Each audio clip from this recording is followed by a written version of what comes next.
कोई हमदम न रहा, कोई सहारा न रहा, कोई हमदम न रहा, कोई सहारा न रहा, हम किसी के ना रहे, कोई हमारा ना रहा। सलाम, नमस्ते, सत श्री अकाल। मैं हूं आपके साथ हर्षिता मिश्रा और आप देख रहे हैं टाइम्स मेल। दुनिया के सबसे बड़े ताकतवर देश की सबसे बड़े कठपुतली यानी प्रॉक्सी कंट्री के सबसे करप्ट, सबसे बदनाम, सबसे बदउनवान, सबसे बदतमीज और सबसे बदमिजाज शख्स के लिए इस वक्त अपने ही देश की गलियां तंग हो गई हैं। उसके खिलाफ पूरे देश में विरोध प्रदर्शन हो रहा है। न सिर्फ उसको कुर्सी से हटाने के लिए आंदोलन हो रहा है, बल्कि राजधानी तेल अवीव में जनता उसके खिलाफ सड़क पर उतर चुकी है। हमास के कब्जे से इजरायली बंधकों को छुड़ाने की मांग हो रही है, लेकिन ताकत, सत्ता और पैसे के गुरूर में चूर बेंजामिन नेतन्याहू के सामने उस वक्त बहुत बड़ी मुश्किल आकर खड़ी हो गई जब वो अमेरिका से लौट रहा था। मुल्क वापसी के बाद तुरंत ही उसे अदालत में पेश होना था। अदालत ने नेतन्याहू की तमाम बहानेबाजी को सिरे से नकार दिया और उसे पेश होने के लिए कहा गया। नेतन्याहू को अदालतों के जरिए झटके पर झटके मिल रहे हैं। करप्शन की फेहरिस्त इतनी लंबी है कि खत्म होने का नाम ही नहीं ले रही है। भले ही नेतन्याहू को हमारे देश में मौजूद नफरती गैंग बहुत पसंद करती हो, उसको फूफा मानती है, पर नेतन्याहू अपने ही देश में मुंह दिखाने के लायक नहीं बचा। ना तो वो अपने देश के लोगों के सामने खड़े होने के लायक है और ना ही वो दुनिया में कहीं भी इज्जत की निगाह से देखा जा रहा है। 50,000 लोगों के कत्ल का ठप्पा भी नेतन्याहू के माथे पर लगा हुआ है। दुनिया उसे एक वॉर क्रिमिनल के तौर पर देखी जा रही है। उसकी गिरफ्तारी का वारंट भी मौजूद है, पर उसके साथ अमेरिका के खड़े होने की वजह से थोड़ी बहुत उसकी इज्जत बरकरार है, वरना उसके अपने देश में उसकी कोई इज्जत नहीं है। यहां तक कि इजराइल के भीतर की सबसे बड़ी खुफिया एजेंसी भी नेतन्याहू को इज्जत की निगाह से नहीं देख रही है। नेतन्याहू के लिए इस वक्त अपने ही लोग सरदर्द बन चुके हैं। नेतन्याहू इतना बहादुर है कि हमास, हूती और हिजबुल्लाह के खौफ से घर छोड़कर लंबे समय से जेरूसलम की पहाड़ियों में मुंह छिपाकर बैठा था। उसे हर वक्त यही खौफ सताता रहता है कि कहीं कोई मिसाइल उसकी जान न ले ले, यानी दूसरों की जिंदगी का तमाशा बनाने वाला खुद ही पैंट गीली कर देता है। उसे अपनी जिंदगी का डर सता रहा है। ऊपर से अदालत के हंटर ने नेतन्याहू का जीना हराम कर रखा है। आखिर कैसे अपने ही देश की अदालतों में धक्के खा रहे हैं अंधभक्तों के फूफा? आखिर क्यों कदम कदम पर बेइज्जत हो रहा है नेतन्याहू?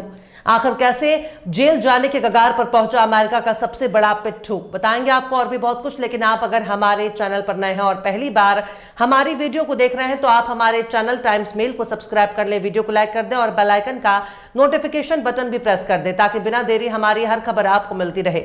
लौटते हैं अब खबर की तरफ। इजराइल के प्रधानमंत्री बेंजामिन नेतन्याहू बाकायदा झाल मंजीरा के साथ नाचते गाजते इजराइल आ गए, लेकिन जब वो अमेरिकी दौरे पर व्हाइट हाउस पहुंचे तब उन्होंने ट्रंप के साथ खूब फोटो खिंचाई। अमेरिका में ट्रंप के सामने नेतन्याहू खूब लंबी लंबी फेंकी। वो अपने देश के लोगों को समझा रहे थे कि देखो देखो, हम ही तो हैं सबसे बड़े विश्व गुरु, जिसके इशारे पर अमेरिका नाचता है। पर इजराइल वालों को बखूबी मालूम है कि नेतन्याहू खुद किसके इशारे पर नाचते हैं, क्योंकि अमेरिका की सबसे बड़ी कठपुतली ही इजराइल है और इजराइल को खड़ा करने वाला अमेरिका है, पश्चिमी देश है। तो फिर इजराइल कैसे अमेरिका को कंट्रोल कर सकता है? लेकिन अमेरिका पहुंचने के बाद डोनाल्ड ट्रंप ने नेतन्याहू के मुंह पर ही ऐलान कर दिया कि वो ईरान से बातचीत करने जा रहे हैं। बाकायदा शनिचर के रोज ईरान और उनके बीच मीटिंग भी होने वाली है।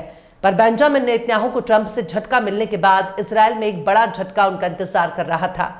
तब वो तेल अवीव पहुंचे। उनको तुरंत ही अदालत में गवाही के लिए पेश होना था, क्योंकि भ्रष्टाचार के एक मामले में अदालत में सुनवाई चल रही है। लिहाजा नेतन्याहू के वकील अदालत में हाजिर होने से छूट मांग रहे थे। अदालत से कह रहे थे कि हे हुजूर, हे माय बाप, हे मिलॉर्ड, प्रधानमंत्री 1 हफ्ते से दौड़ धूप कर रहे हैं, प्लीज उन्हें सुनवाई की अगली डेट दे दीजिए। नेतन्याहू बेहद थके हुए हैं, उन्होंने 1 हफ्ते से कोई आराम नहीं किया है। मतलब नेतन्याहू का वकील अदालत के सामने गिड़गिड़ाने लगे, पर अदालत ने इनकी एक न सुनी और अंत में नेतन्याहू को अदालत के सामने पेश होना ही पड़ा। नेतन्याहू अभी अदालत में गवाही दे ही रहे थे, तभी हाईकोर्ट ने नेतन्याहू को एक जोरदार झटका दिया। नेतन्याहू ने अभी हाल ही में इजराइल की अंदरूनी खुफिया एजेंसी शिन बेट के चीफ रोनेन बार को हटाने का हुक्म जारी किया था और उनकी जगह पर अपने एक पसंदीदा अधिकारों को शिन बेट का चीफ बनाने का ऐलान किया। लेकिन जिस वक्त नेतन्याहू भ्रष्टाचार के मामले में अपनी गवाही दे रहे थे, उसी समय हाईकोर्ट ने नेतन्याहू के फैसले को पलट दिया और रोनेन बार को हटाए जाने के फैसले को रोक दिया। नेतन्याहू ने रोनेन बार पर यही इल्जाम लगाया है कि वो उनके साथ सहयोग नहीं कर रहे हैं, लेकिन हाईकोर्ट ने नेतन्याहू के फैसले को खारिज करते हुए कहा कि रोनेन बार को हटाया नहीं जा सकता। यानी अदालत नेतन्याहू के फैसले से बिल्कुल भी संतुष्ट नहीं थी और नेतन्याहू के फैसले को गलत करार देते हुए उन्होंने रोनेन बार उनके ओहदे पर फिर से बैठा दिया। हाईकोर्ट के आदेश के बाद अब रोनेन बार अपनी कुर्सी पर बने रहेंगे, पर नेतन्याहू के फैसले के खिलाफ विपक्ष और इजराइल की जनता विरोध प्रदर्शन कर रही थी। वो रोनेन बार को हटाए जाने से नाखुश थी। अब हाईकोर्ट का फैसला आने के बाद अगर नेतन्याहू आनाकानी करते हैं तो फिर उन्हें अदालत के गुस्से का सामना करना होगा। इजराइल के भीतर भी विरोध का एक नया मोर्चा खुल जाएगा, जो नेतन्याहू के भविष्य के लिए बिल्कुल भी ठीक नहीं। अब देखिए इजराइल की सबसे बड़ी खुफिया एजेंसी के साथ पंगा लेकर नेतन्याहू ने कैसे खुद के पैरों पर कुल्हाड़ी मार ली। रोनिन बार अब हाईकोर्ट से जीत कर लौट रहे हैं, तो अब तो वो नेतन्याहू की उंगलियों पर नहीं नाचेंगे। अब वो उन तमाम राज से पर्दा हटाने की पुरजोर कोशिश करेंगे जिनको नेतन्याहू छुपाना चाहते हैं। इसमें सबसे बड़ा राज 7 अक्टूबर 2023 के दिन इजराइल पर हमास का हमला भी शामिल है, क्योंकि इजराइल के भीतर इस बात को लेकर पहले से ही शक जताया जाता है कि कहीं ना कहीं हमास का हमला नेतन्याहू की सहमति से हुआ है। याद करिए कि इजराइल पर हमास के हमले से महीनों पहले न्यायिक सुधार के खिलाफ जनता सड़क पर थी। नेतन्याहू का जीना मुहाल कर चुकी थी। नेतन्याहू रोम की यात्रा के लिए तैयार बैठे थे, लेकिन ऐन मौके पर पायलट ने उड़ान भरने से इनकार कर दिया और कह दिया कि मैं एक करप्ट आदमी के लिए ड्यूटी नहीं कर सकता।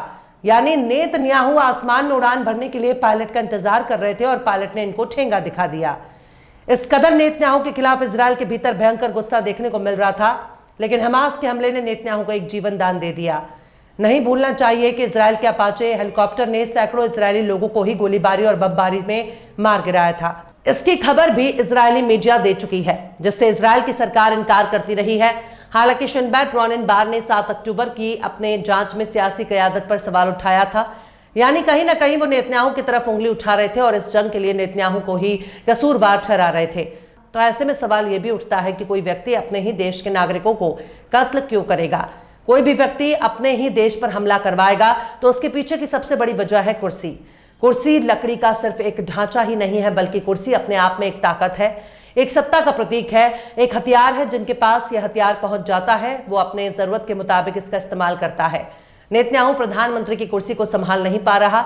वो बार बार कोई ना कोई ऐसा फैसला ले रहा है जिसकी वजह से इजराइल में ही आम जनता सड़क पर उतरकर विरोध प्रदर्शन कर रही है। हालांकि जब 7 अक्टूबर को हमला हुआ तब कई महीनों के लिए तमाम विरोध प्रदर्शन पर पाबंदी लगा दी गई, क्योंकि उस वक्त नेशनल इमरजेंसी घोषित हो गया था।